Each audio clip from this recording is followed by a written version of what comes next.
O Senhor esteja convosco. Ele está no meio de nós.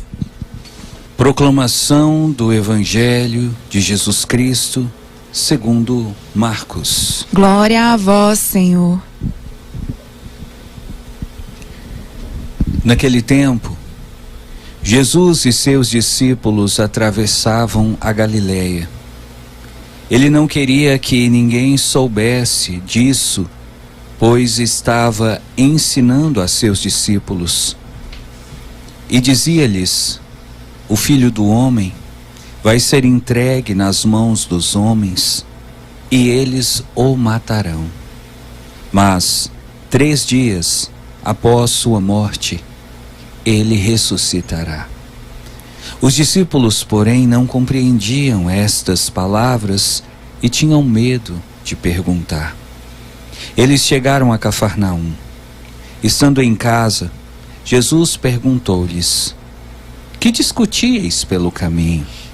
Eles, porém, ficaram calados, pois pelo caminho tinham discutido quem era o maior.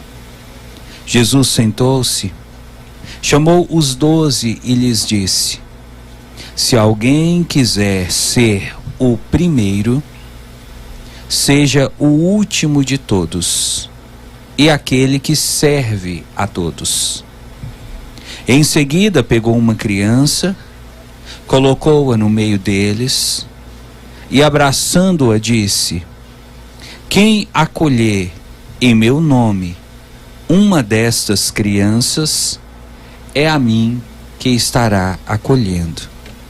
E quem me acolher, está acolhendo não a mim, mas aquele que me enviou. Palavra da salvação. Glória a vós, Senhor. Estimados irmãos e irmãs, estimados ouvintes e internautas, nós estamos nesta sexta-feira da 7ª semana do tempo comum. Sabemos que desde o domingo passado, o tempo da Páscoa se encerrou. E ontem, segunda-feira, celebramos a memória de Maria, mãe da Igreja.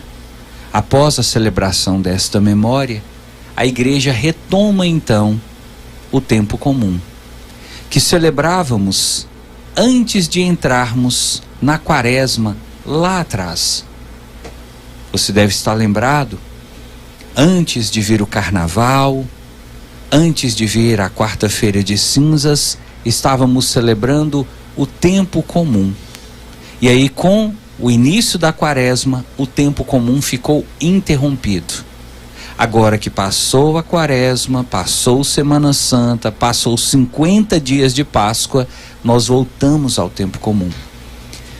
E para retomar o tempo comum, a Igreja já vem nos trazer 2 textos que, no dizer dos jovens de hoje, poderiam ser chamados textos pauleira, que trazem para nós assuntos bastante pesados, verdadeiros puxões de orelha, como se a Igreja estivesse dizendo: olha, a Páscoa acabou, agora é hora de retomar o seu crescimento espiritual, a sua ascese, a sua vida de união com Deus. É hora de você se enquadrar dentro do projeto de Deus, procurar fazer as renúncias necessárias, trabalhar aquilo que precisa ser mudado dentro de você, e os textos de hoje nos ajudam nisso. Se o Evangelho vem nos falar que os discípulos estavam brigando para saber quem era o maior entre eles, a primeira leitura vem como que nos dá uma explicação do porquê os apóstolos de Jesus estavam brigando. Qual a verdadeira razão dessa discussão entre os discípulos para saber quem era o maior? E caso você queira acompanhar a primeira leitura, vou pedir a você então que depois procure na sua Bíblia a carta de Tiago, capítulo 4, versículos 1 a 10. Carta de Tiago 4, 1 a 10. Quero lembrar para você que Tiago aqui é chamado Tiago o Menor, aquele que era primo de Jesus, e ele escreveu essa carta que nos chegou e consta da Sagrada Escritura. Nessa carta, Tiago vai dizer assim no capítulo 4: caríssimos, de onde vêm as guerras? De onde vêm as brigas entre vós? É uma pergunta que hoje nós poderíamos fazer, né? Nós que estamos vendo essa guerra na Ucrânia, nós que estamos vendo essa guerra entre Israel e o Hamas, nós que estamos ouvindo falar de rumores de guerra em vários países, em várias regiões. Há pouco tempo atrás ouvimos falar, inclusive, que a Venezuela estava em guerra, querendo conquistar um pedaço do território de um outro país soberano, aqui, vizinho nosso, território da América do Sul, e vários outros países em guerra. Tiago pergunta: de onde vêm as guerras? E ele responde, olha a resposta dele: não vem justamente das paixões que estão em conflito entre vós? Então, para São Tiago, autor desta carta que está na Bíblia, a origem e a causa de todas as guerras, de todos os conflitos, de todas as discussões, de todas as disputas, de todo o orgulho, de todas essas discussões que temos, está nas paixões que estão dentro de nós e que estão em conflito. É uma pena que o nosso tempo não permita a gente prolongar muito, porque nós temos muito material na igreja sobre isso. Por exemplo, Santo Tomás de Aquino, ele escreveu vários livros sobre as paixões. E ele estabeleceu, nesses livros da Suma Teológica, que existem basicamente 13 paixões que o ser humano é capaz de experimentar. E ele estabeleceu que existem as paixões, poderíamos assim chamar, positivas, como o amor, como a alegria, como a esperança, como a coragem. São paixões positivas, ou seja, paixões que geram coisas boas para nós. E existem as paixões negativas, como o ódio, como a tristeza, como a inveja. Todas essas paixões negativas trazem coisas ruins para a nossa vida. São Tiago está dizendo que o que nos leva a brigar com o outro, a ficar de mal das pessoas, a entrar em atrito, a querer puxar o tapete, a falar mal dos outros pelas costas, são essas paixões negativas que ficam brigando dentro de nós. E aí vem a pergunta que talvez hoje você poderia fazer: mas padre, como eu posso então fazer para que essas paixões ruins saiam do meu coração, ou para que essas paixões ruins não prejudiquem a minha vida? Também, Santo Tomás de Aquino, entre tantas coisas que ele falou sobre as paixões, pode nos responder. Ele diz que a primeira coisa que você precisa, se você quiser aprender a dominar suas paixões ruins, a dominar as suas paixões negativas, você precisa aprender a educar a vontade. Santo Tomás diz que a vontade é a rainha das faculdades, porque veja, a paixão ela surge no seu coração como um desejo. Mas a vontade é mais do que um desejo. A vontade é o seu querer, é a sua razão, é o seu pensamento que diz para você se você pode ou não fazer. Por exemplo, eu sinto o desejo de comer doce. Isso é um exemplo, tá bom? É só um exemplo. Eu sinto o desejo de comer doce. Mas o médico falou para mim que eu não posso comer doce porque eu tenho diabetes. Então, eu sinto o desejo, mas eu aprendi que eu não posso. Então, a minha vontade diz para o meu desejo: não, ele não vai comer doce. Ele pode até querer, mas ele não vai comer porque doce faz mal. Então perceba através deste exemplo que a educação da vontade é quando você coloca a sua vontade para regular o seu desejo. É quando você coloca a sua vontade para colocar um freio no seu desejo. E não fazer tudo aquilo que você sente o desejo porque senão você perde o controle da sua vida. Santo Tomás também diz assim: se você deseja aprender a dominar as más paixões, você precisa eliminar os obstáculos que atrapalham você. Quais são os obstáculos que nos atrapalham? Ele diz que são obstáculos internos e externos. O que são os obstáculos internos que nos atrapalham de dominar as paixões? A rotina.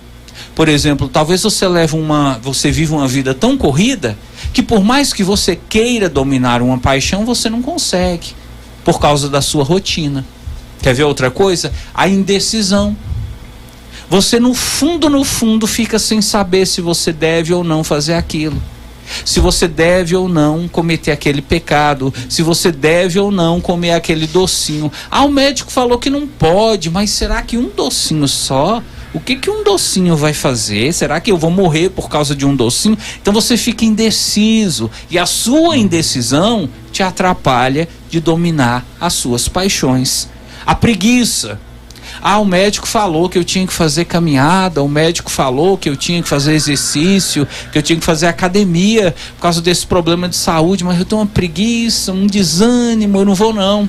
O médico falou que eu tenho que perder peso, sabe por quê? Eu fui consultar e tô com problema de saúde, minha respiração tá curta, eu tô com, posso até dar um infarto qualquer hora, muito gordo, muito gorda, e eu precisava de fazer uma dieta, mas eu tenho um desânimo de fazer dieta. Veja, a sua preguiça pode ser um obstáculo que te atrapalha de dominar suas paixões. O medo. Eu preciso tomar uma decisão, eu preciso fazer alguma coisa, eu preciso ter uma iniciativa, mas eu tenho medo. Então, quando você se deixa controlar pelo medo, você perde o controle das paixões que estão em guerra dentro de você. Existem também os obstáculos externos, que são o respeito humano. Eu podia fazer isso, mas eu fico com medo do que os outros vão pensar. Eu fiz o propósito de não beber. Eu não vou tomar mais cerveja, eu não vou mais tomar pinga, mas eu fico com vergonha de falar para os meus amigos que eu não vou mais para o boteco com eles, eles vão zombar de mim. O respeito humano, o receio do que os outros vão pensar pode também te atrapalhar. E os maus exemplos também pode ser um obstáculo. Por exemplo, você descobriu que você não deve beber, ingerir bebida alcoólica, que isso não faz bem para você, mas o seu pai na sua casa bebe, a sua mãe bebe, o seu marido bebe, sua esposa bebe. Você fala, gente, todo mundo perto de mim bebe, por que eu não vou beber? Então perceba, os maus exemplos também podem nos atrapalhar. Se você deseja vencer, dominar as suas paixões negativas, você precisa eliminar os obstáculos internos e também os obstáculos externos. E por último, Santo Tomás de Aquino nos ensina, terceira dica para dominar as paixões negativas que existem em nós: contar com a graça de Deus. Porque veja, nem tudo em nós temos controle. Se você for acompanhar, por exemplo, a luta de uma pessoa para parar de fumar, às vezes a pessoa até tem a vontade de parar de fumar, mas o desejo é mais forte que a vontade. Às vezes a pessoa até faz o plano, eu vou parar de fumar, mas ela não consegue. Então, para você que está tentando vencer uma paixão negativa, para você que está tentando eliminar algo de ruim da sua vida e não consegue, busque a ajuda de Deus. Porque quando você pede a ajuda de Deus, quando você suplica, implora, clama o Espírito Santo, Deus manda a ajuda que você precisa e o Espírito Santo vem em socorro da sua fraqueza. Que hoje nós possamos aprender com São Tiago a dominar as nossas más paixões e a agradar a Deus, fazendo aquilo que Ele nos pede.